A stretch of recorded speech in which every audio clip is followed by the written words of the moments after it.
Praise the Lord. परमेश्वर की यदि पवित्र नाम की स्तुति हो, जल्दी से जल्दी आने वाला प्रभु यीशु मसीह के पवित्र नाम में आप सबको मसीह वंदना देता हूँ। थोड़ी देर के मनन के लिए अपने भाग पढ़ेंगे। पहला पत्रोस 4 अध्याय इसका 7वां वचन। सब बातों का अंत तुरंत होने वाला है, इसीलिए संयमी होकर प्रार्थना के लिए सचेत रहो। आमीन। सब बातों का अंत तुरंत होने वाला है। पत्रोस का, प्रभु का दास पत्रोस का जो उनको मिला हुआ प्रकाश के अनुसार जब हम देखता है, वो कहता है कि बहुत ही शीघ्र सब समाप्त होने वाला है। तो ये दुनिया में रहने वाला मनुष्य जिनको प्रभु के बारे में या प्रभु यीशु मसीह के उपदेश के बारे में नहीं मालूम, वो तो सब नाश हो जाएगा। लेकिन हम पवित्र लोग ये बात जानना बहुत जरूरी है, हमें एक दिन प्रभु को हिसाब देना है।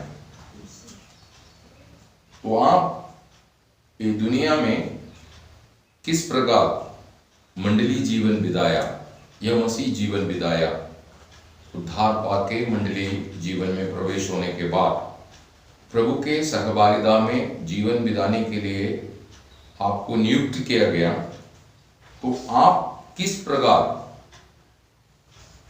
जिया, कार्य किया, चला, जो भी है वो सब बातों का हिसाब होगा।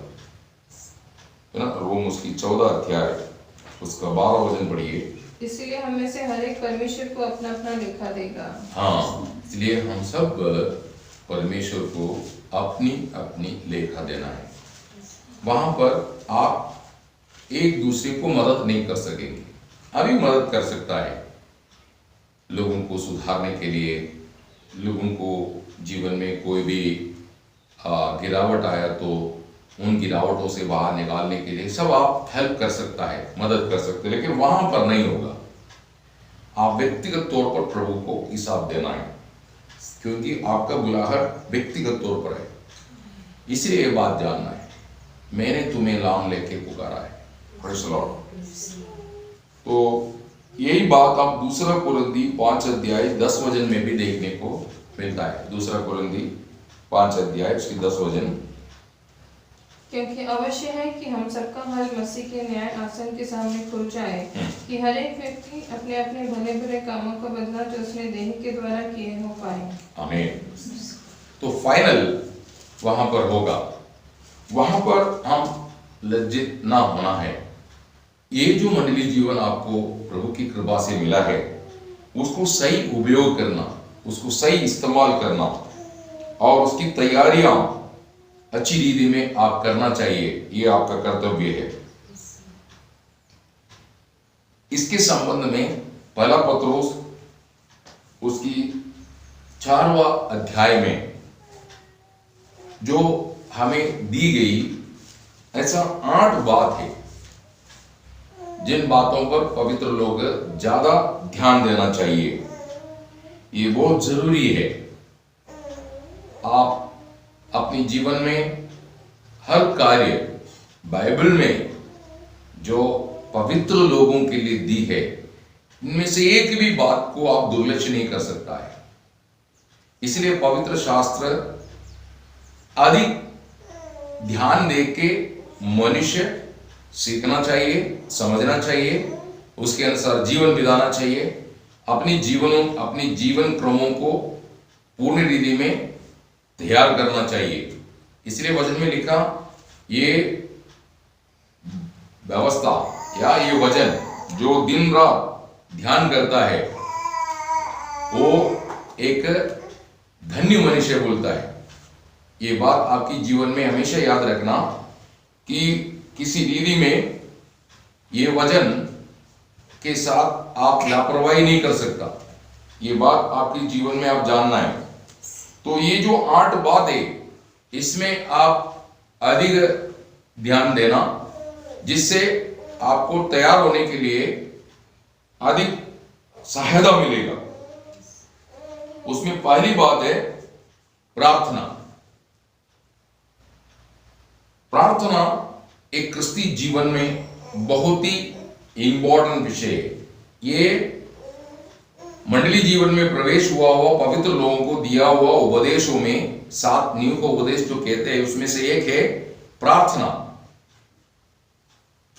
प्रार्थना का संबंध में वहां पर बोलता है, उसका पहला पत्रोस 4 अध्याय 7 वचन का दूसरा भाग पढ़िए। इसीलिए संयमी होकर प्रार्थना के लिए, कैसे भी प्रार्थना करना ऐसा नहीं, संयमी होकर के।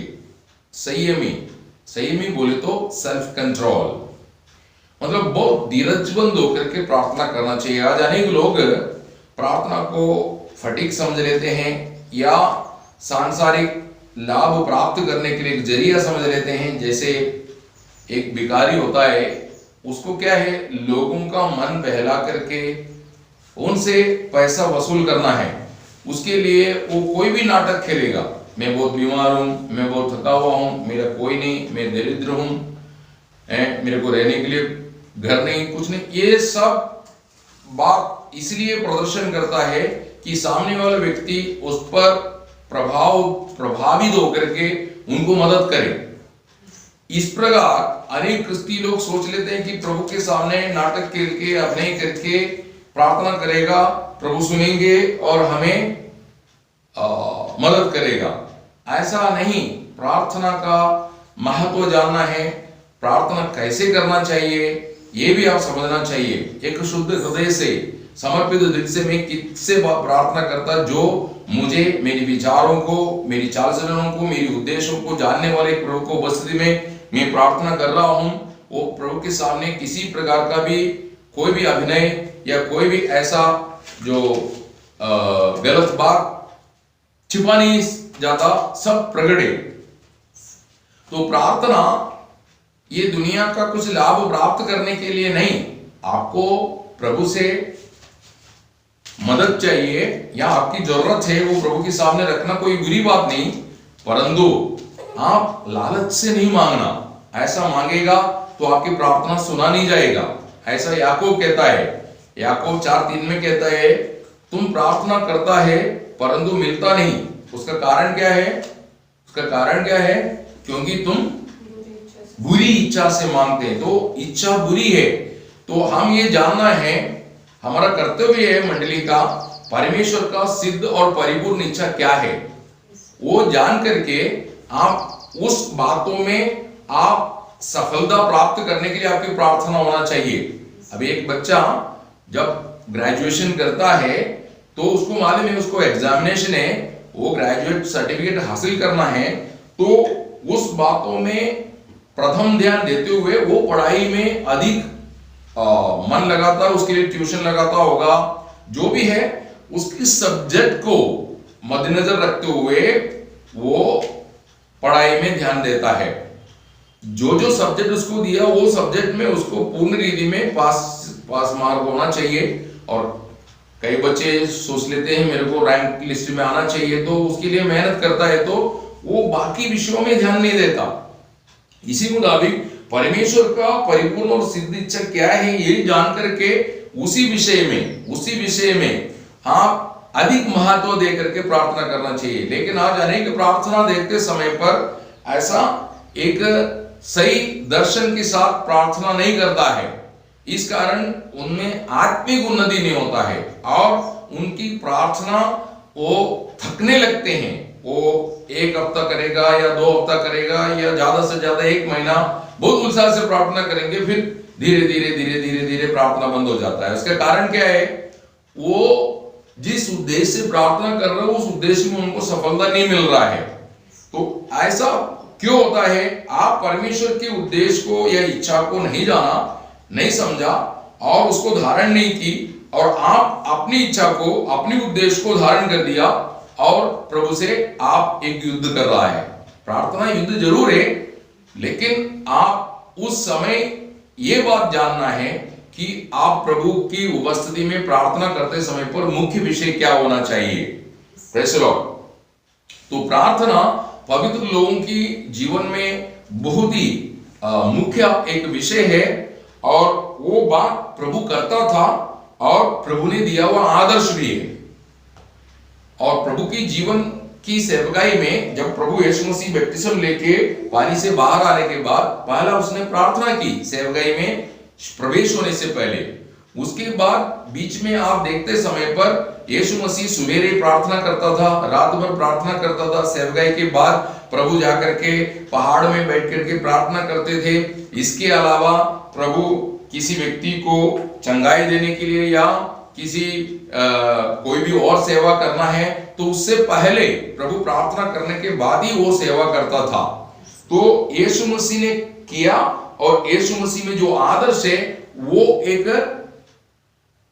कार्य था ये प्रार्थना। इसलिए शिष्य लोगों ने जब प्रभु से बात करते समय पर, जब प्रभु यीशु मसीह प्रार्थना कर रहा था, प्रार्थना समाप्त होने के बाद चले लोग प्रभु के पास आके बोला हमको प्रार्थना सिखाओ, क्योंकि यीशु मसीह में वो बात देखते थे। आज आप एक सही प्रार्थना जीवन बिताएगा, आपकी घर के लोग, आपकी बच्चे वो प्रार्थना जीवन को अनुकरण करने के लिए सफलता बन जाएगा। लेकिन आप में वो प्रार्थना नहीं है, आप प्रार्थना नहीं करेंगे, आपके घर में एक सही प्रार्थना जीवन नहीं है, तो आपकी घर अस्वस्थ और बेचैन रहेगा। इसलिए यीशु मसीह, आपको मालूम है लूक 11:1 में ये बात बोलता है कि चेले लोग आकर के बोलता है हमें प्रार्थना सिखाओ। Praise Lord. ये प्रभु यीशु मसीह में, प्रभु यीशु मसीह जब सूली की ओर जाते समय पर लोगों को दिया हुआ अंतिम उपदेश भी है ये। लूक उसकी 23 अध्याय 27 से 28 तक जब हम पढ़ता है, यीशु मसीह बोलता है कि तुम मेरे लिए नहीं रोने का, तुम तुम्हारे लिए और तुम्हारा आने वाला पीढ़ी के लिए रोने के लिए प्रभु यीशु मसीह वहां पर उनको उपदेश दे रहा है। तो ये बात आपकी जीवन में आप जानना है कि प्रभु आपको अंतिम उपदेश देते समय पर प्रार्थना को प्रामुख्यता देकर बात किया। इतना ही नहीं, लूक 23:34 में देखते समय पर यीशु मसीह अपनी सेवकाई समाप्त करने से पहले प्रार्थना की पिता से, है ना। रोम 8:34 पढ़ते समय पर कि यीशु मसीह आज भी प्रार्थना करता, ऐसा बोलता है। ये उसका कारण क्या है? यीशु मसीह एक रीति में आज हमारा सहायक है, तो दूसरी रीति में वो हमारा महायाजक भी है। पहला यूहन्ना 2:1 में लिखा है यीशु मसीह हमारा सहायक है, और इब्री उसकी 4 अध्याय 14 से 16 तक पढ़ते समय पर वो हमारा महायाजक भी है। तो महायाजक का कर्तव्य क्या है? अपनी लोगों के लिए परमेश्वर की उपस्थिति में मध्यस्थी करना। यीशु मसीह उसमें कोई भी कमी ना रखते हुए आज बहुत ही अच्छी रीति में प्रार्थना हमारे लिए करता है, जिस कारण वो कृपा से हम बच के रह रहा है। Praise the Lord. पहला शमूएल 12:23 में शमूएल कहता है यदि मैं प्रभु का लोगों के लिए प्रार्थना नहीं कर रहा है तो मैं पाप करता हूं। तो उसको ऐसा दर्शन मिला कि मैं प्रार्थना नहीं करता तो मैं पाप करता हूं। तो यीशु मसीह शिष्यों को समझाते समय पर लूक 21:36 में कहता है आने वाला संभवों से बच निकलने के लिए और मनुष्य पुत्र के सामने खड़ा रहने के लिए, प्राप्त होने के लिए सदैव जागरूक होकर प्रार्थना करो। Praise the Lord. तो ये बात आप पवित्र लोगों में उस समय जो प्रभु यीशु मसीह का शिष्य है, यीशु मसीह स्वर्गारोहण करने के बाद प्रेरित लोग अपनी प्रभु का सेवा आगे बढ़ाया, उन लोगों के जीवन में भी, उनके उपदेशों में भी पवित्र लोगों से संवादन करते समय पर प्रार्थना को प्रामुख्यता देते हुए, बात करते हुए हमको दिखाई दे रहा है। तो प्रार्थना आपको चिंता से, डर से, संशय से, आपकी अस्थिरता से बचने के लिए और मसीह जीवन में दृढ़ता से, स्थिरता से जीवन की राहों में बढ़ने के लिए मदद करता है। इसलिए प्रार्थना आपकी जीवन में उपेक्षा नहीं करना चाहिए। प्रार्थना 8 बातों में पहली विषय प्रार्थना था। दूसरा प्रेम, कैसे भी प्रेम करना ऐसा नहीं, एक दूसरे के प्रति गहरा प्रेम होना चाहिए, है ना। पहला पत्रोस 4:8 पढ़िए।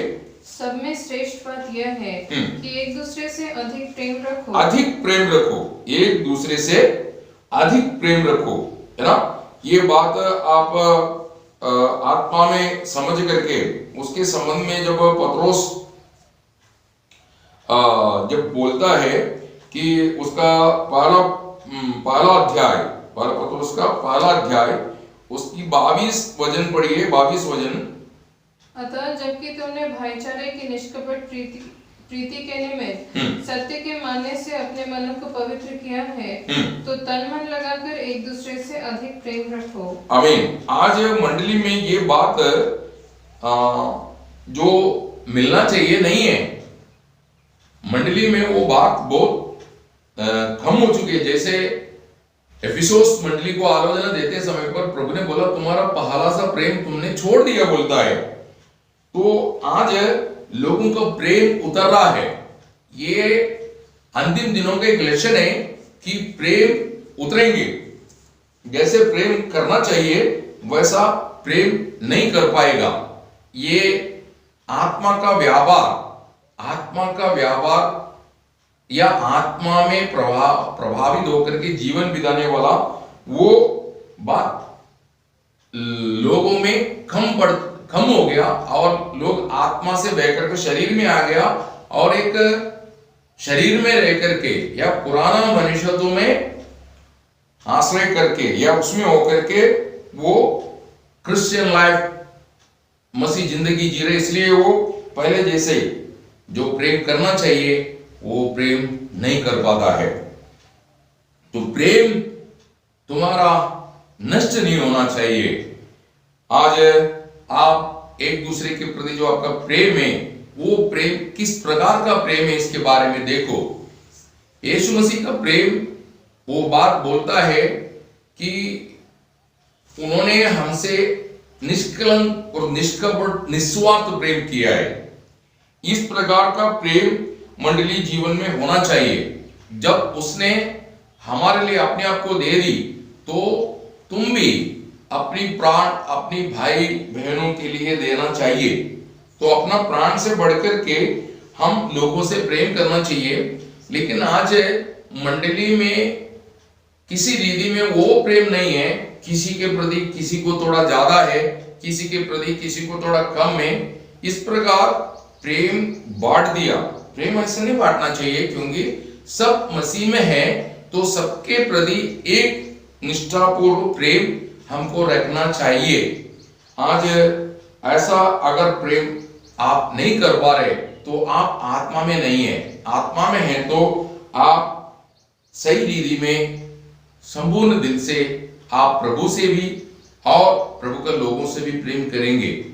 क्योंकि प्रभु का वचन ऐसा है, आप पहला यूहन्ना उसकी 5 अध्याय का पहला वचन कहता है, पहला यूहन्ना 5 अध्याय की पहला वचन, जिसका विश्वास है कि यीशु ही मसीह है, वह परमेश्वर से उत्पन्न हुआ है। जो कोई उत्पन्न करने वाले से प्रेम रखता है, वो उससे भी प्रेम रखता है जो उससे उत्पन्न हुआ है। आमीन। तो प्रेम यीशु मसीह की नया आज्ञा के मुताबिक आपका प्रेम होना चाहिए। जैसे मैंने प्रेम किया वैसा प्रेम करो, है ना। यूहन्ना उसकी 13 अध्याय 34-35 में यीशु मसीह बोलता, मैं एक नया आज्ञा देता हूं, तुम एक दूसरे से प्रेम करना। कैसे प्रेम करना? जैसा मैंने तुमसे प्रेम किया। तो वो प्रेम प्रभु ने कैसे प्रेम किया, वो प्रेम आपको जानना है तो सीधा सूली की ओर आपकी दृष्टि जाना चाहिए। वहां पर आपको पिता का प्रेम, पुत्र का प्रेम दिखता है। वो प्रेम हमारी जीवन में होना चाहिए। और प्रेम का स्वभाव, प्रेम सब कुछ देता है, प्रेम त्याग है ना, प्रेम सब सहन करने वाला ऐसा प्रेम है। तो मंडली जीवन में हम एक दूसरे को सहन करना, एक दूसरे को मसीह में उन्नति में लाने के लिए हर प्रकार की कष्ट, दुख, वेदना, ये सब आप प्रेम में होकर सहन कर पाएंगे। ये पहला यूहन्ना 4 अध्याय 20-21 वचन में ये बात आप पढ़ेंगे, आपको समझ में आएगा। तो सबसे अधिक प्रेम करने के लिए बोल रहे। अंत दिनों में प्रेम नष्ट होगा बोलता है, लेकिन हम प्रेम में वंचित नहीं होना। ये बात आपकी जीवन में हमेशा याद रखना। जैसे एफिसोस मंडली को बोला, वैसा हमको बोलने का नौबत नहीं आना चाहिए। जैसे रेवलेशन 2 अध्याय 4-5 वचन में हमने पढ़ा, वैसा हमारा बारे में प्रभु गवाही नहीं देना चाहिए। तीसरी बात, आप बिना कुरकुर किए जीवन बिताना चाहिए। पहला पत्रोस 4 अध्याय 9 उसका पहला भाग में ये बात को देखते हैं, जो भी तुम करता है बिना कुरकुर। ये बात आपको फिलिपियों की पत्रिका उसकी 2 अध्याय उसका 14-15 वचन में भी देखते समय पर वहां पर भी बोलता है तुम जो भी करता है बिना कुरकुर किए करना है, क्योंकि इस्राएल बर्बाद होने का विषयों में से एक है उनकी बुड़बुड़ाना या कुरकुर करना। पहला कुरिन्थियों 10 अध्याय 10 वचन में कहता है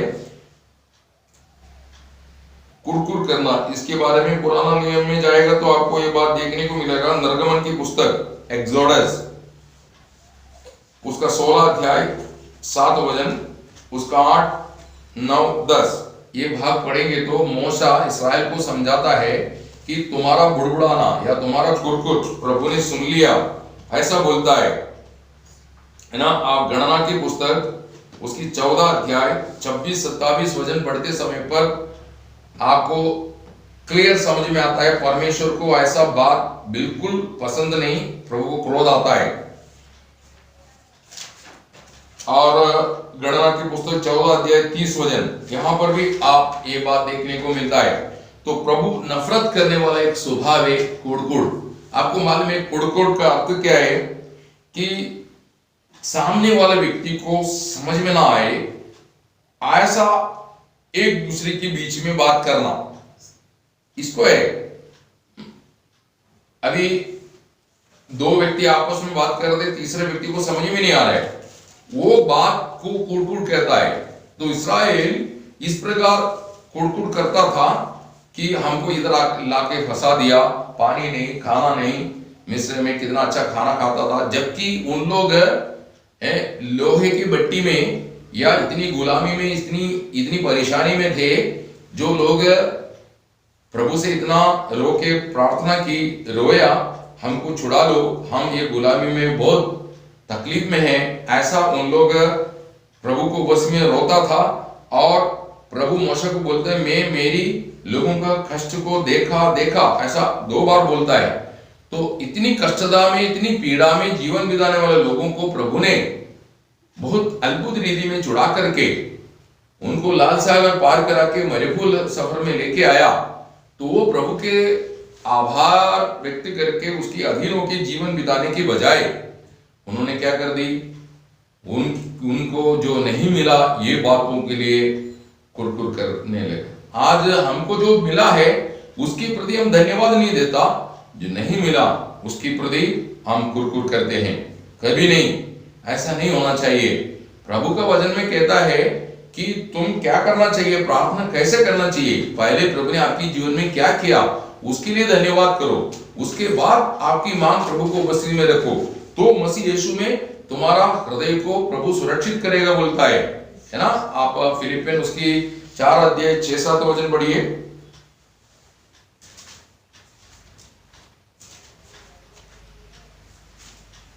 किसी भी बात की चिंता मत करो, परंतु हर एक बात में तुम्हारे निवेदन, प्रार्थना और विनती के द्वारा धन्यवाद के साथ परमेश्वर के सम्मुख उपस्थित किए जाए। तो परमेश्वर की शांति जो सारी समझ से परे है तुम्हारे हृदय और तुम्हारे विचारों को मसीह यीशु में सुरक्षित रखेगी। आमीन। आप थोड़ा सोच के देखो, मंडली जीवन में प्रवेश होने के बाद 1 साल, 2 साल, 5 साल, 10 साल, 15 साल, 20 साल हो गया, क्या प्रभु ने आपके जीवन में कुछ नहीं किया? हमेशा आपको तकलीफ दे रहा था, हमेशा आपको परेशान कर रहा था। बहुत से उपकार प्रभु ने आपके जीवन में जो किया है वो क्यों आप भूल गया? प्रभु का वचन में लिखा है, भजन संहिता 103 का 1-2 में कहता है उसने किए हुआ कोई भी उपकारों को तो भूलना नहीं, है ना। हम जो याद रखना चाहिए वो भूल जाता है, और जो भूल जाना चाहिए वो हम याद रखते हैं। इसलिए हमारे जीवन में ये बुड़बुड़ाने की आदत अपने आप शुरू हो जाता है। इसलिए आपकी जीवन में ये कुरकुर करने वाला, ये बुड़बुड़ाना, मरमरिंग, ये स्वभाव को पूर्ण रीति में आप त्यागना है। Praise the Lord. 5वीं बात, अतिथि सत्कार, है ना। आप पहला चौथी बार सॉरी है, चौथी बार 14 पॉइंट है अतिथि सत्कार है ना, पहला पत्रोस 4 अध्याय 9 वचन का दूसरा भाग।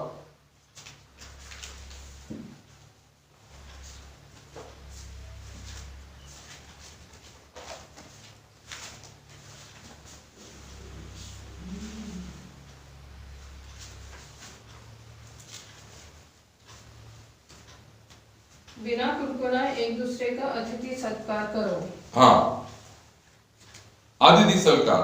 आपको मालूम है जब इब्री की पत्रिका लिखते समय पर ये भूलना नहीं, ऐसा बोलता है अतिथि सत्कार भूलना नहीं। उसका 13 अध्याय उसका पहला वचन पढ़िए। भाईचारे की प्रीति बनी रहे, अतिथि सत्कार करना न भूलना। हाँ, मतलब आज हम अपने जीवन में अतिथि सत्कार करने में तत्पर नहीं होता। इस कारण क्या होता है, कई बार आपको जो आशीष मिलना चाहिए वो आपको नहीं मिल पाता है। आप एक दूसरे पर ये बातों में ध्यान देना है। आपके घर में कोई आता है, उन्हें आदर करना है, उन्हें जिस प्रकार उनकी आदर करना चाहिए उस प्रकार आप आदर करेगा, वो आप उस व्यक्ति को नहीं प्रभु को करता है, इसका प्रतिफल जरूर मिलेगा। ऐसा पौल कहता है, ऐसे बातों को प्रभु भूलता नहीं बोलता है। इब्री उसकी 4 अध्याय 10 वचन पढ़िए, 6 का 10। क्योंकि परमेश्वर अन्याय नहीं कि तुम्हारे काम और उस प्रेम को भूल जाए जो तुमने उसके नाम के लिए इस रीति से दिखाया कि पवित्र लोगों की सेवा की और कर भी रहे हो। आमीन। तो आज लोगों को अपनी घर में कोई आता है तो एक बोझ ऐसा लगता है, ऐसा नहीं लगना चाहिए। उन्हें अधिक सम्मान करना चाहिए। जरूर प्रभु आपको आदर करेगा। कैसे? और आपकी वो स्वभाव से प्रभावित होकर के लोग प्रभु की राहों में स्थिरता से चलने का कारण भी बन सकता है। उस विषय में बहुत से बातें हैं, लेकिन वो बात आपको समझाने की जरूरत नहीं। आत्मा में आपको प्रकाश में होकर के आपको समझ में आया। प्रभु कहता है, मेरी छोटे में से छोटे शिष्यों को एक गिलास पानी भी, शिष्य समझ करके एक पानी भी, अगर एक गिलास पानी भी पिला देता है, उसको प्रतिफल दिए बगैर नहीं रहेगा, प्रतिफल मिले बगैर नहीं रहेगा, ऐसा बोलता है। तो प्रभु सब बात का हिसाब रखता है। तो इसलिए आपको मालूम है, अब्राहम के पास जब स्वर्गदूत आया 3, तो अब्राहम ने बहुत तत्परता से उनको सेवा की। उनको जब रोटी बनाया तो एक एक बर्तन आटा से रोटी बनाया, और जब उनको मांस तैयार किया तो एक बछड़े को काट करके मांस तैयार किया। उसमें कोई नाप नहीं था। जिस नाप से आप नापते हैं उसी नाप से आपको दिया जाएगा। उसके एक एग्जाम्पल है, जब इस्राएल मरुभूमि में आया तो मन्ना एक एक बर्तन मिला। हर दिन एक एक बर्तन उठाने के लिए बोला, एक व्यक्ति को एक बर्तन। लेकिन जब उन्होंने मांस के लिए प्रभु से मांग रखा तो मांस का कोई नापतोल नहीं था। तो जिस नाप से तुम नापेगा उसी नाप से आपको नाप के दिया जाएगा। इसलिए किसी को भी आप अतिथि सत्कार करते समय पर कंजूसी मत रखना। दिल खोल के उनकी सेवा करो। जिस प्रकार तुम हृदय विस्तार रखता है उसी प्रकार प्रभु तुम्हें आदर करेगा। ओके, 5वीं बात, अच्छी भंडारी के नायंद आपस में सेवा करना। पहला पत्रोस 4 अध्याय 10 वचन। भंडारी बोले तो आपको ये सेवा विश्वासियों के समझ करके सौंपा है, तो आप इसमें एक दूसरे की उन्नति चाहना मसीह में। आज अनेक लोग इस प्रकार विश्वासियों के नहीं है ना। आप पहला कुरिन्थी 4 अध्याय 1-2 वचन में ये बात आपको देखता है भंडारियों में प्रभु क्या देखता है? विश्वास योग्यता। आप हमेशा एक विश्वास योग्य, पाला तिमोथी पाला दे 12 वचन में कहता है, पौल कहता है मुझे विश्वास योग्य समझ करके प्रभु ने ये सेवा मुझे सौंपा। तो आप एक दूसरे की उन्नति चाहना, रोम 14:19 में कहता है एक दूसरे की उन्नति के लिए आप कार्य करना चाहिए, मंडली की उन्नति है ना। पहला कोरिन्थी 14:12 में ये बात बोलता है, तुम मंडली के लिए एक सफलतापूर्व जीवन बिताना। आज अनेक सेवक लोग मंडली की उन्नति के प्रति नहीं, वो ये दिखाना चाहता मैं एक सेवक हूं या मैं मसीह में एक शिष्य हूं। लोग जानना चाहिए, लोगों को दिखाने के लिए आप ये सेवा नहीं करना। ऐसा एफेसियों की पत्रिका 6:6-7 वचन पढ़ता है। और पौल कहता है आज भी मैं मनुष्य को खुश करने के लिए सेवा करता हूं, तो मैं प्रभु यीशु का दास नहीं करके गलातियों की पत्रिका 1:10 बोलता है। आज अनेक लोग ये कार्य विश्वास योग्यता के साथ नहीं करता। जब यीशु मसीह की सेवकाई इस समय पर शास्त्री फरीसी लोग मनुष्य को खुश करने के लिए वचन को अल्टर करता था या प्रभु का नियम को तोड़-फोड़ करते थे। इस प्रकार नहीं होना चाहिए। आज उसके संबंध में नीचे अगर बता नहीं जा रहा है, इसलिए ये विषय को आपको आप विश्वास योग्य रहना। कैसा? जैसे प्रभु यीशु मसीह पिता के साथ विश्वास योग्य रहा। इब्री उसकी 3:1-2 वचन में कहता है पुत्र पिता के साथ, अर्थात प्रभु यीशु जो यीशु पिता परमेश्वर का सेवक था, वो पिता के साथ हर विषय में विश्वास योग्य रहा, जैसे मूसा परमेश्वर के साथ विश्वास योग्य रहते थे। तो आज आप खुद को परखना कि मैं मंडली जीवन में एक विश्वास योग्य व्यक्ति है क्या। प्रभु आपको परखते रहता है। आप सेवकाई में बढ़ना चाहता है, आप प्रभु की आलोचना पाकर के उन्नति पाना चाहता है, आप प्रभु की वचन में और प्रभु की सेवा में विश्वास योग्य रहना, क्योंकि विश्वास योग्य लोगों को प्रभु बढ़ाता है, बाकियों को नहीं। छठवीं बात, पहला पत्रोस उसकी 4:11 वचन में हम देखता है कि प्रभु की आलोचना केवल सुनाना। प्रभु की आलोचना अर्थात प्रभु से प्राप्त करके लोगों को सुनाना चाहिए। आज अनेक लोग इधर उधर से सुना हुआ बात अपना बना करके लोगों के सामने रखता है। आप दूसरे के संदेश सुनना कोई गलत बात नहीं, उसको समझो, सीखो, उसमें से मिलने वाला प्रकाश भी प्रभु ने दिया हुआ आलोचना को वो प्रभावित करने के लिए, लोगों की जीवन में आत्मिक प्रोत्साहन मिलने के लिए, ऐसी आलोचना से मिलने वाला जो संक्षिप्त निचोड़, उसका रस आप उसमें जोड़ेंगे, कोई प्रॉब्लम नहीं। ये नहीं कि आप वो कॉपी को, संदेश को कॉपी टू कॉपी करना, ऐसा वो गलत बात है। आप पहले उसको समझो, फिर वो आपको मिलने वाला आलोचना जब आप अपना पवित्र भाई बहनों को आत्मिक प्रोत्साहन के लिए समझाता है, तो वो बात पूर्ण रीति में उनकी आत्मिक प्रोत्साहन के लिए वो भी उसमें डाल करके आप उनको आत्मिक भोजन की रीति में खिलाएगा तो कोई बुरी बात नहीं। लेकिन ऐसा नहीं, आप उसको किसी के संदेश को ऐसा प्रभु बात नहीं करना चाहता है, तो फिर आप किसी की संदेश लेकर के कॉपी करके क्या फायदा? ऐसा नहीं ना। अपना प्रभु यीशु मसीह कहता है जो पिता ने मुझे बोला वही मैं आपको बताता हूं, है ना। आप यूहन्ना की शुभवर्तमान 12:49 और 50 में 49-50 में वहां पर हम पढ़ते समय पर हमको मिलता है कि बोलता है मेरी बोली मेरा नहीं है, वो मेरा पिता ने मुझे बोला वही बात मैं आपको बताता हूं। और भी ये बात बोलता है मैंने मनुष्य से सीखी हुई बात नहीं, मैं प्रभु से सीखा हुआ बात आपको बताता हूं, और वजन में मिलावट करने वाला व्यक्ति नहीं है। आप 2 कोरिन्थी 2:17 वचन उसका 4:2 पढ़ेंगे, आपको ये बात समझ में आएगा। पौल कहता है सत्य वचन कोई भी प्रकार का मिलावट ना करते हुए आप तक मैं पहुंचा रहा हूं। आज आप प्रभु का आलोचना, प्रभु को उपस्थिति से प्राप्त करना, प्रभु को उपस्थिति में बैठेगा, बात करेगा, प्रार्थना करेगा, वचन पढ़ेंगे, ध्यान करेंगे, प्रभु आलोचना देगा आपको। लेकिन इतना कष्ट करने के लिए किसके पास समय है?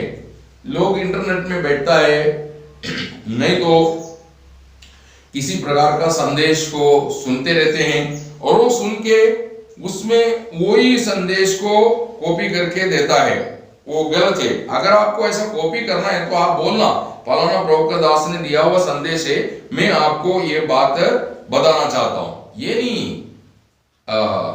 कि आप किसी का संदेश को अपने नाम की उसमें डालना, वो गलत है। तो यीशु मसीह हमको ये आदर्श दिया, पिता से आलोचना पा करके पवित्र लोगों को या लोगों को देना चाहिए। आज आपके जीवन में ऐसा समर्पण नहीं है तो आज से निर्णय लो, नहीं तो आपको एक दिन जब हिसाब होगा उस समय पर वहां पर आप लज्जित होंगे। इसलिए आप समझ जाना ये आपका कर्तव्य है। सातवीं बात, प्रभु ने दी हुई सामर्थ्य के अनुसार सेवा करना। Praise the Lord.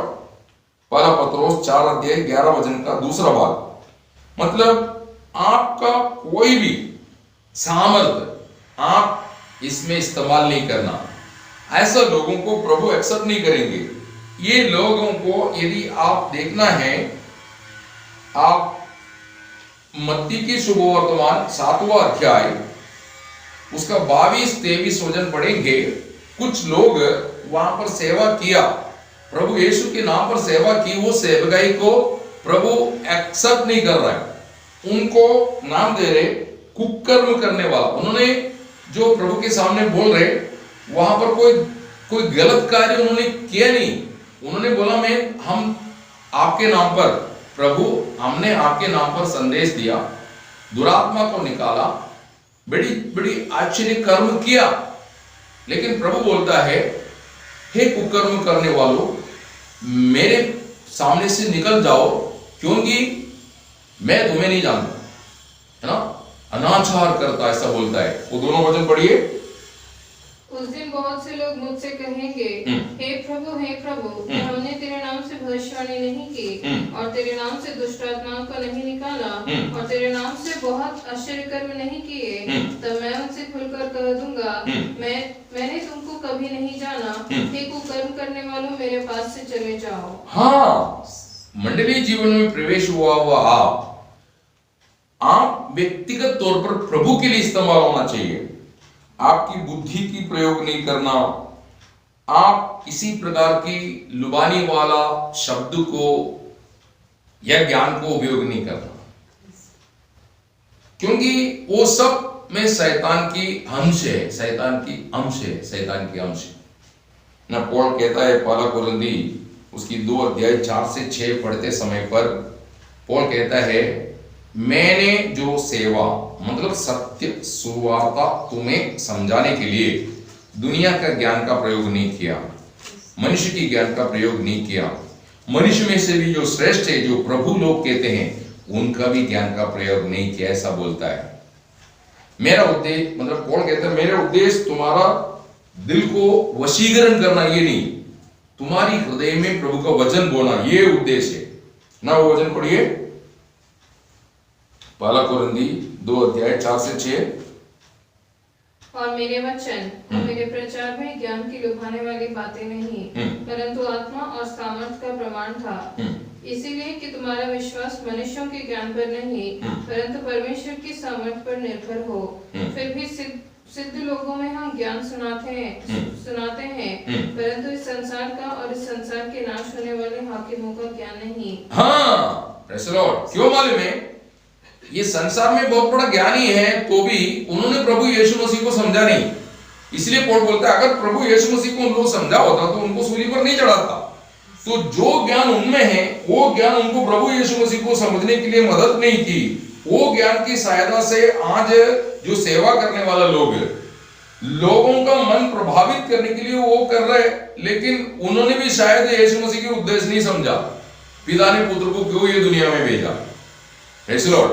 आज भी बड़े बड़े श्रेष्ठ ज्ञानी लोग ये वचन का प्रयोग जरूर करते हैं, लेकिन उनको ये समझ में नहीं आ रहा है ये वचन प्रभु ने क्यों दिया। ये परमेश्वर का मनुष्य को सिद्ध करने के लिए दिया है। ये परमेश्वर का मनुष्य को धो के शुद्ध करके मंडली को पूर्ण रीति में, पवित्रता में सिद्ध करने के लिए दिया हुआ ये वचन है। तो ये वचन में यदि उन व्यक्तियों की बुद्धि की या मन के अभिप्राय को डाल देगा तो पवित्र लोग सिद्ध नहीं होगा, क्योंकि आपके अभिप्राय सब लोग एक्सेप्ट करना कोई जरूरी नहीं। लेकिन प्रभु का वचन जब आप बताते हैं तो वो एक्सेप्ट करे या ना करे, आप पर कोई दोष नहीं, क्योंकि वो प्रभु की मनसा है, पिता स्वर्ग से आया हुआ वचन है। वो वचन को कोई खंडन नहीं कर सकता है। जब आप अपने अभिप्राय को उसमें शामिल करके बात करेंगे तो उससे क्या होगा, लोगों में भी कई प्रकार के अभिप्राय शुरू हो जाएगा। तो ये नहीं करना, ये ऐसा कार्य इसलिए बोलता है नीति सूत्र 3:5 में, तू अपनी बुद्धि की सहारा मत लेना, संपूर्ण मन से प्रभु पर आश्रय करने का मतलब प्रभु की विचारधाराओं में, वचनों में, उपदेशों में, सिखलाइयों में आप पूर्ण रीति में आश्रय करना, यह है उसका उद्देश्य। Praise the Lord. तो आपको प्रभु ने दिया, इसलिए तुम्हें दिया हुआ प्राप्ति के अनुसार, तुम्हें दिया हुआ प्राप्ति के अनुसार तुम सेवा करना चाहिए। Praise the Lord. प्रभु आप जो नहीं कर सकता ऐसा कोई कार्य प्रभु आपको नहीं सौंपेंगे। जो कार्य आप कर सकता है या आपसे करके ले सकता है प्रभु को, वही कार्य आपको देगा। कभी भी आप जो उठा नहीं सकता, इतनी बड़ी बोझ आपको ऊपर नहीं रखेंगे। पहली बात तो प्रभु आपको बोझ देता नहीं, प्रभु आपका बोझ उठाता है। तो इसलिए आप जिस प्रकार आपको आप प्राप्त है उस प्रकार सेवा करने के लिए प्रभु आपको तालन दिया है तो ताकत भी दिया है, तो वो उस रीति में आपकी सेवा होना चाहिए। Praise the Lord. नहीं तो जब हिसाब किताब होगा वहां पर प्रभु जैसे उन लोगों को जो अनाचार करने वाले लोगों से बात किया, वैसा हमको भी अनाचार करने वाले लोगों में शामिल कर देगा। मैं तुम्हें कभी नहीं जाना, ऐसा बोलता है। Praise the Lord. ये धोखा हमारे जीवन में कभी नहीं होना चाहिए। तो आपकी सामर्थ, आपकी काबिलियत, आपकी कोई भी तालन इसमें नहीं आना। प्रभु यीशु मसीह की ज्ञान, प्रभु यीशु मसीह की सामर्थ, प्रभु यीशु मसीह की तालन जो आत्मा के द्वारा हमको दिया गया, उसको ये सेवकाई में आप इस्तेमाल करना चाहिए। इसलिए सेवा को आप आपकी बुद्धि से समझ के ना करें, समझ गया? क्योंकि सेवा देने वाला, सेवा करवाने वाला और सेवा का फल उग ले आने वाला सब प्रभु है। आप स्वयं ये सेवा ले नहीं सकता। प्रेज़ द लॉर्ड ना। पौल को ऐसा मन आया ऐसे जा सकते हैं तो पवित्र आत्मा बोला नहीं जाना, बोला। Praise the Lord. इसलिए पौल अपनी मन की बात या मन की विचारों के अनुसार कोई भी कार्य नहीं करता था। ऐसे विचारों को वो कैद करते थे। Praise the Lord. तो आपको प्रभु ने जो प्राप्ति दी, प्रभु ने जो सामर्थ दी, उसके हिसाब से आपकी सेवा, और सेवा कैसे करना, मनमानी से नहीं या आलसी होकर के नहीं, रो रो करके नहीं, आत्मा की उत्साह से, आनंद से करना है। रोम उसकी 12 अध्याय 11 वचन पढ़िए। रोम 12 का 11। प्रयत्न करने में आलसी ना हो, आत्मिक उन्माद में भरे रहो, प्रभु की सेवा करते रहो। आमीन। 8वीं बात, आप सदैव प्रभु की नाम की महिमा चाहना। जो भी कार्य आप करता है ना, पहला पत्रोस 4 अध्याय 11 वचन का आखिरी भाग में ये बात बोलता है। पहला पत्रोस 1 पीटर चैप्टर 4 वर्स 11, उसका लास्ट पोर्शन में क्या लिखा है? जिससे सब बातों में यीशु मसीह के द्वारा परमेश्वर की महिमा प्रकट हो। आमीन। यीशु मसीह के द्वारा परमेश्वर का महिमा प्रकट हो। आप व्यक्तिगत के, आज अनेक लोग अपनी व्यक्तित्व को ला करके परमेश्वर का सेवक है दिखाना चाहता है। ऐसा नहीं, आप यीशु मसीह में पिता का सेवक है। Praise the Lord. तो यीशु मसीह के द्वारा पिता को महिमा मिलना। इसलिए कोलोसियन 3:23 में कहता है, तुम जो कुछ भी करता है मनुष्य के लिए नहीं या मनुष्य को दिखाने के लिए नहीं, प्रभु के लिए ऐसा कार्य करना बोलता है ना। पहला कोरिन्थियों 10:31 में कहता है, तुम खाए पिए कुछ भी करे, वहां परमेश्वर के नाम का महिमा होना चाहिए।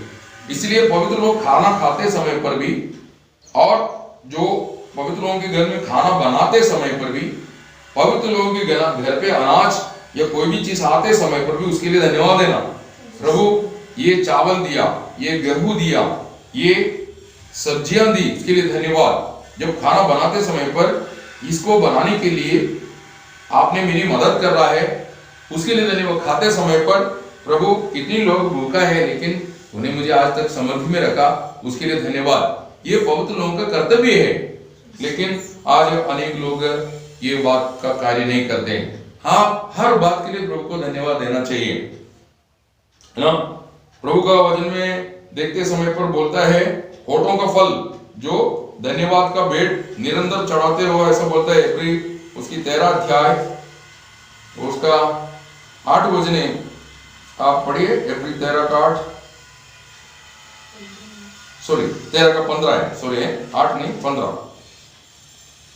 इसीलिए हम उसके द्वारा स्तुति रूपी बलिदान अर्थात उन होठों का फल जो उसके नाम का अंगीकार करते हैं परमेश्वर को सर्वदा चढ़ाया करें। हाँ, ये थैंकफुल हार्ट हमेशा रखना, उसको प्रभु अधिक मान्यता देगा। आप व्यक्तियों के सामने भी ऐसा रखना, आपको कोई मदद करता है, आपका साथ देता है, जरूर आप उनको धन्यवाद देना है, थैंक्स बोलना है, जिससे उनको और प्रभावित होकर के कार्य करने के लिए उत्साह मिल जाएगा। प्रेज़ द लॉर्ड, है ना। फिर आप प्रभु का महिमा के लिए अधिक फल लाना। यूहन्ना 15:8 में फल बोले तो यीशु मसीह की स्वभाव या यीशु मसीह की जीवन से उत्पन्न होने वाला कार्य है।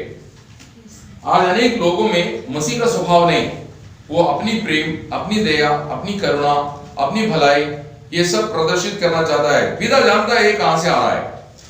ऐसा कोई भी स्रोत जो आपसे आए, क्योंकि आपको मालूम है आप जो आदम ने खाया वो वृक्ष है, वो वृक्ष है भलाई बुराई और ज्ञान उत्पन्न करने वाला वृक्ष का वृक्ष। भलाई भी है, बुराई भी है, ज्ञान भी है। Praise the Lord. आज आपको ये बात मालूम होना चाहिए, ये बाइबल जीवन वृक्ष भी है, भलाई बुराई और ज्ञान उत्पन्न करने वाला वृक्ष भी है।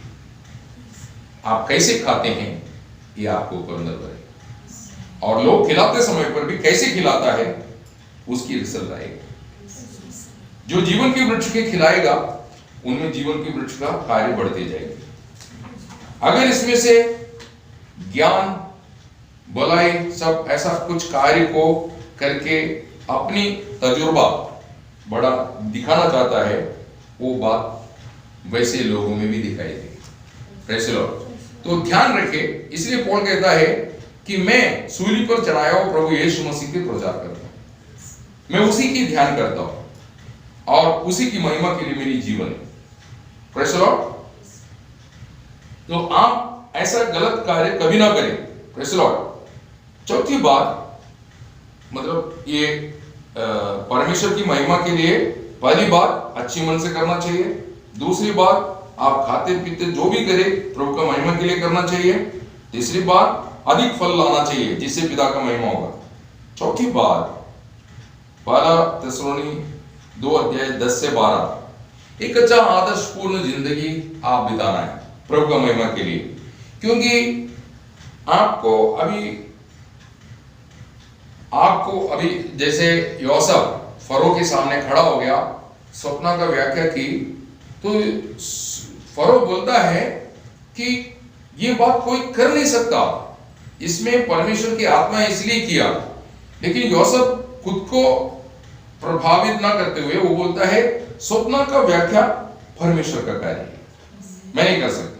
दानिएल भी ये बहुत बोलता है स्वप्न व्याख्या करना है तो परमेश्वर करेगा, क्योंकि उसका अर्थ स्वर्ग से अभी मैंने तेखेलोफर्सीन लिखा, ये शब्द किसी को मालूम नहीं क्या है। लेकिन दानिएल कभी स्वर्ग नहीं गया, स्वर्गीय भाषा सीखा नहीं, लेकिन परमेश्वर ने उसको प्रकट किया। तो हमको आज जो संदेश लोग सुनते हैं, आपको उसका तारीफ करते हैं, तो आप बोलना तारीफ का योग्य प्रभु है। Praise the Lord. क्योंकि प्रभु ने मुझे इसके लिए इस्तेमाल कर रहा है। तो आप एक अच्छी चाल चलन मंडली में बिताएं, ऐसा नहीं अयोग्य चाल चले ना। आज अनेक लोग आराधना में आता है तो समय पर नहीं आएगा, और जाते समय पर बराबर समय पर जाना है। आते समय लेट आएगा, जाते समय थोड़ा भी लेट होना भी नहीं चाहिए, टाइम पर क्लोज होना है। तो ये सब मर्जी का मालिक है, इसका मतलब वो खुद खुदा बन रहा है। Praise the Lord. प्रभु को उपस्थिति में आने के लिए उनको उत्साह नहीं है, इसलिए उन लोग लेट होता है। वो मन में पवित्र नहीं है। प्रभु के प्रति आदर, प्रभु के प्रति सम्मान, प्रभु के प्रति प्रेम होता, वो पक्का 10 बजे आराधना है तो 5 मिनट पहले आएंगे, 9 बजे आराधना है तो 5 मिनट पहले आएंगे और दूसरों के लिए प्रार्थना करेगा, है ना। एक पवित्र और आदर्शपूर्ण जीवन मंडली में बिताना, पवित्र आत्मा का अनुसार चलना चाहिए, वचन के अनुसार, है ना। दाऊद एक समय पर मनमाने में चलता था, ऐसा व्यक्ति था, लेकिन जब उसको पता चला ये वचन क्यों दिया, ये मन से मानने के लिए दिया है, इसलिए अगर हम मन से मान के नहीं चलेंगे तो ये वचन प्रचार करके कुछ फायदा नहीं। जो बोलने वाला, सुनने वाला अगर उसके अनुसार नहीं चलता तो फिर दूसरा कैसे, है ना। दाऊद मनमानी में चलने वाला व्यक्ति था। आप 119 का 67 और 71 वचन पढ़ेंगे तो वहां पर वो बोलता है मैं मेरा मर्जी के अनुसार चलता था, लेकिन अभी मैं ऐसा नहीं, अभी बुरी संगति छोड़ दिया है, गलत मार्ग छोड़ दिया, असत्य का मार्ग छोड़ दिया है, अभी तेरा वचन मेरा पाव के लिए दीपक, मार्ग के लिए उजाला है, कहते 119 के 105 कहता है ना। उसका 119 के 4 में क्लियर बोलता है ये वचन किस लिए दिया। ये वचन अगर सही रीति में हृदय में रखता है वो पाप नहीं करेगा। आज लोगों को वचन मालूम, लेकिन लोग पाप भी करता है, वचन हृदय में नहीं, इसलिए पाप करता है, क्योंकि मोह आता है हृदय में, फिर वो पाप करता है। Praise the Lord. फिर प्रभु का महिमा के लिए प्रभु का 5वीं बात है प्रभु के लिए कष्ट सहन करना, है ना। वो प्रभु को, वो बात से प्रभु का महिमा होता है ना। पहला पत्रोस में पत्रोस इस बात को बताता है। आप पहला पत्रोस की 3रा अध्याय उसका 17 से 17, 18, 2 वचन पढ़ेंगे तो आपको वो बात समझ में आएगा। उसके अलावा उसका पहला पत्रोस 2 अध्याय 19 वचन पढ़ेंगे तो प्रभु की प्रति आप सही भावना से यदि प्रभु की सेवा आगे बढ़ाने के लिए कष्ट सहन करता, वो प्रभु का महिमा का कार्य है। आज अनेक लोग कष्ट नहीं चाहता है, क्यों, कष्ट मसीह जीवन में रहेगा, लेकिन जितना आप प्रभु के लिए कष्ट सहन करता उतना प्रभु का सहायता भी आपको मिलते रहेंगे। ये 2 कोरिन्थी 1 अध्याय 5 वचन में लिखा है, जो प्रभु के लिए कष्ट सहन करता उन्हें प्रभु उतना साथ देता है, सहायता करता है, उन्हें टूटने नहीं देगा प्रभु। कष्ट जब आता है, कष्ट से छुड़ाने का मतलब आपको सामर्थ्य देगा, आपको वो कष्ट सहन करने का पावर मिल जाएगा। ये नहीं कष्ट हटा देगा, कष्ट चाहिए। कष्टता आपका प्यूरिफिकेशन के लिए, शुद्धिकरण के लिए, ये कष्टता, परीक्षा, विरोध, ये सब आपको प्योर बनाने के लिए, शुद्ध बनाने के लिए, प्रेज़ द लॉर्ड, पवित्रता में सिद्ध करने के लिए। इसलिए आप आपके जीवन में कष्टों को त्यागना नहीं, कष्ट चाहिए, कष्ट में निराश नहीं होने का। वो हमेशा कष्ट नहीं देगा, वो कष्ट के बाद एक ऐसा परिवर्तन आप में होगा जिस परिवर्तन को देखे आप वो कष्ट को भूल जाएगा। जैसा एक स्त्री बच्चे को जन्म देते समय पर बहुत वेदना होता है, असहनीय वेदना होता है, लेकिन बच्चा जन्मने के बाद, वो बच्चे को देखने के बाद वो वेदना भूल जाता है। वैसे एक कष्ट आपको एक अलग अवस्था की ओर एक कष्ट लेके जाएगा। अभी यूसुफ पहले भाइयों की द्वारा तकलीफ में आ गया, सूखा कुआं में जाना पड़ा, मिद्यानी के हाथ में भेजा गया और उनको मिस्र में ला करके पोतीफर के हाथ में भेज दिया, उस पर झूठा इल्जाम लगाया, जेल में डाला। ये सब कष्टदा। फिर जेल में से उसका एक उन्नति हुआ, वो उन्नति देखते समय पर ये कष्ट कुछ भी नहीं। इसलिए कहता है आने वाला महिमा के सामने वर्तमान की कष्ट कुछ भी नहीं, ऐसा रोम 8:16 कहता है। Praise the Lord. आने वाला महिमा के सामने वर्तमान का कष्ट कुछ भी नहीं, ऐसा बोलता है ना। आप उसको पढ़ेंगे, रोम 8 का 16 नहीं, रोम 8 का 18 है, सॉरी है 16 नहीं, रोम 8 का 18, आप करेक्शन कर देना। क्योंकि मैं समझता हूँ कि इस समय के दुख और क्लेश उस महिमा के सामने जो हम पर प्रकट होने वाली है कुछ भी नहीं है। आमीन। तो मसीह जीवन में कष्ट नहीं, ऐसा प्रभु किसी को सिखाया नहीं, परंतु कष्ट है ऐसा प्रभु ने बोला है। यूहन्ना 16:33 में कहता है दुनिया में तुम्हें कष्ट है, परंतु ढाढ़स बांध, मैंने दुनिया को जीत लिया।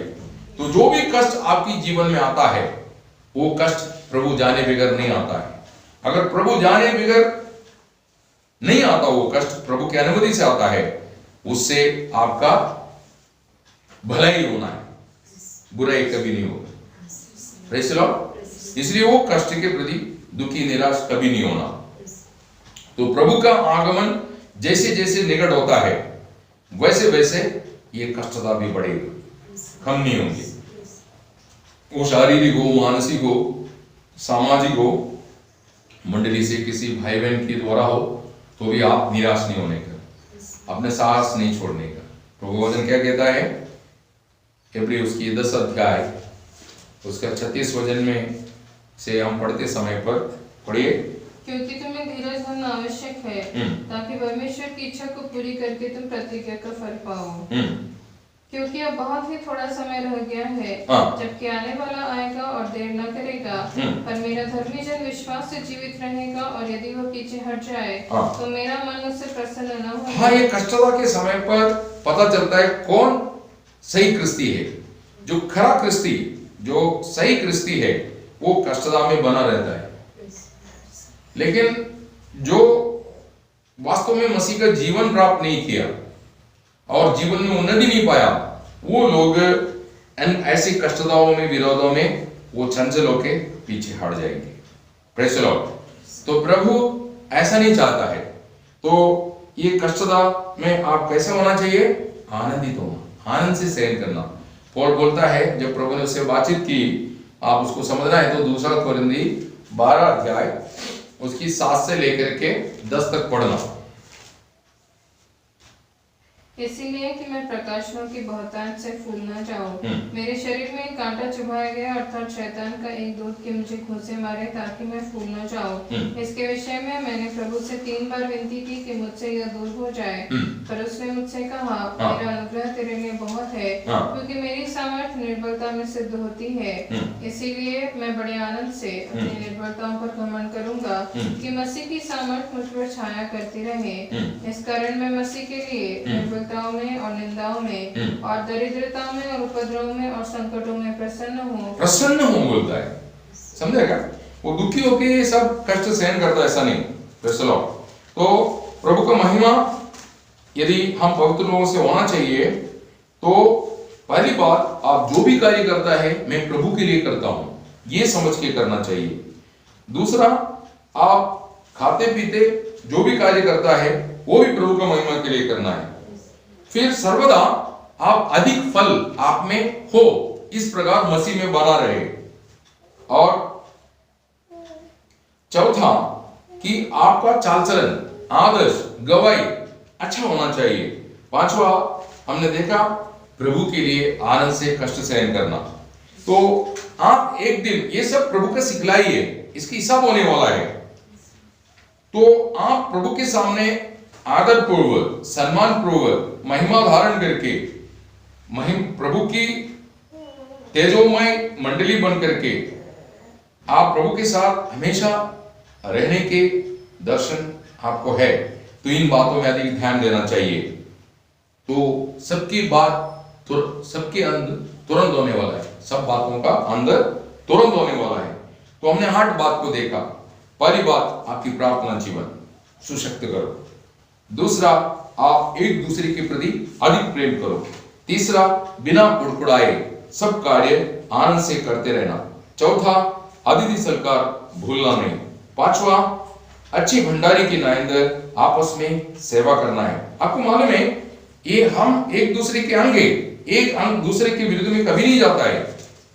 अभी आपका पैर में मच्छर काटता है, वो पैर है, मच्छर काटने दो, हाथ में थोड़ी है बोल करके वो हाथ ऐसा नहीं करता, लेकिन तुरंत क्या करता है, हाथ जाकर के वो मच्छर को मार देता है। Praise the Lord. है ना, एक अंग को, एक पैर को दर्द होता है तो दूसरा पैर ये नहीं समझता उसको दर्द हो रहा है जाने दो, ऐसा नहीं सोचता, ये पैर वजन उठाने के लिए तैयार हो जाता है।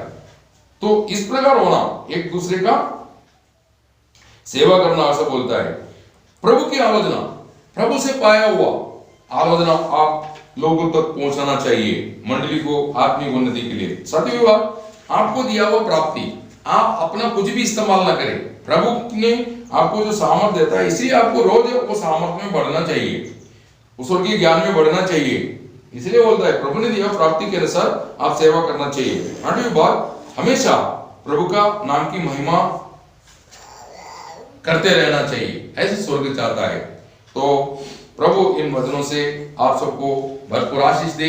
ऐसे एक समर्पित जिंदगी आप जीते हुए स्थिरता से आप चलेगा तो जरूर प्रभु के आगमन पर उठाया जाएगा, आप कभी पराजित नहीं हो सकता है।